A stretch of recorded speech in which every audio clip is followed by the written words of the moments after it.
Salam dari tahta kemuliaan Kristus. Tema kita ketika Yesus ikut merayakan Paskah. Saudaraku terkasih, bayangkan kalau Yesus hadir di ruang Paskah, bukan sebagai tamu, tapi sebagai Tuhan. Apa yang akan kamu ucapkan? Dan yang lebih penting, apa yang akan dia katakan? Ayo ikuti sampai akhir dan kamu akan tahu apa yang dikatakan Yesus tentang Paskah. Saudaraku, berikut 3 hal penting tentang Paskah. Yang pertama, Yesus tidak hanya merayakan Paskah, tetapi dia adalah Paskah itu sendiri. Lukas 22 ayat 15-16. Katanya kepada mereka, "Aku sangat rindu makan Paskah ini bersama-sama dengan kamu sebelum aku menderita. Sebab aku berkata kepadamu, aku tidak akan memakannya lagi sampai ia beroleh kegenapannya dalam kerajaan Allah."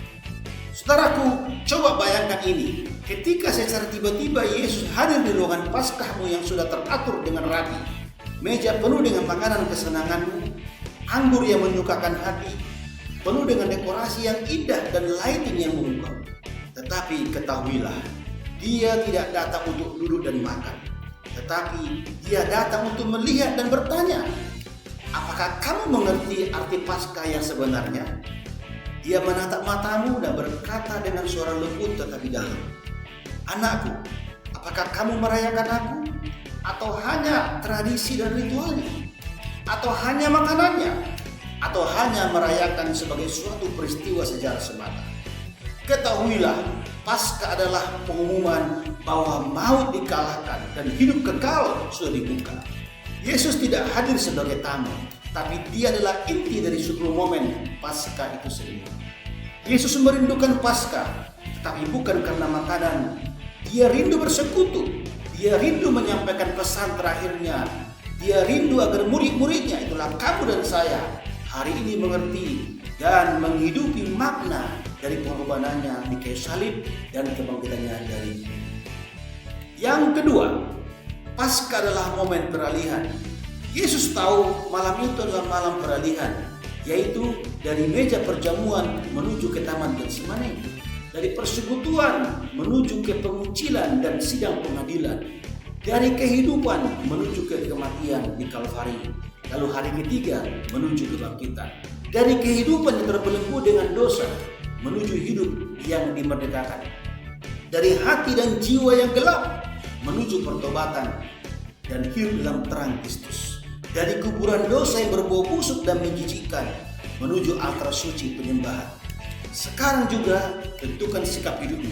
Beralihlah dari kegelapan kepada terang yang ajaib. Lukas 15 ayat 17-18 berkata, "Lalu ia menyadari keadaannya, katanya, betapa banyaknya orang upahan Bapakku yang berlimpah-limpah makanannya. Ketika aku di sini mati kelaparan, aku akan bangkit dan pergi kepada Bapakku dan berkata kepadanya, Bapa, aku telah berdosa terhadap surga dan terhadap Bapa." Yang ketiga, Paskah adalah momen kebangkitan.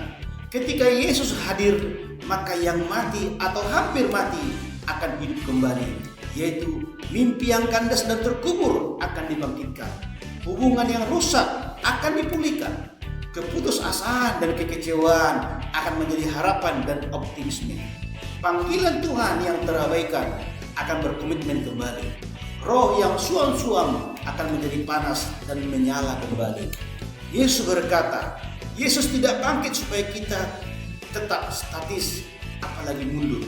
Yesus bangkit supaya kamu bergerak ke masa depan dan hidup dalam dimensi kerajaan surgawi. Tidak lagi hidup berdasarkan ketakutan duniawi, khawatir dan cemas, tetapi berdasarkan otoritas Tuhan. Yohanes 11:25 berkata, jawab Yesus, "Akulah kebangkitan dan hidup.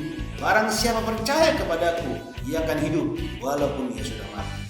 Jadi saudaraku, hari ini Yesus tidak ingin kamu hanya menghadiri ibadah Paskah di tempat ibadah. Dia ingin kamu menghidupi Paskah itu sendiri. Itulah kematian dan kebangkitan Kristus dalam seluruh aspek hidup.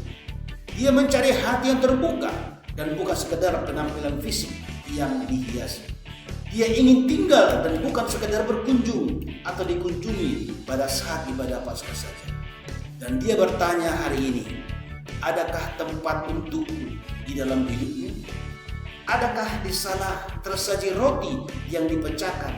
Itulah tubuhku yang dihancurkan karena dosa dosamu? Adakah di sana anggur yang tercurah? Itulah darahku yang akan menyucikan dosa.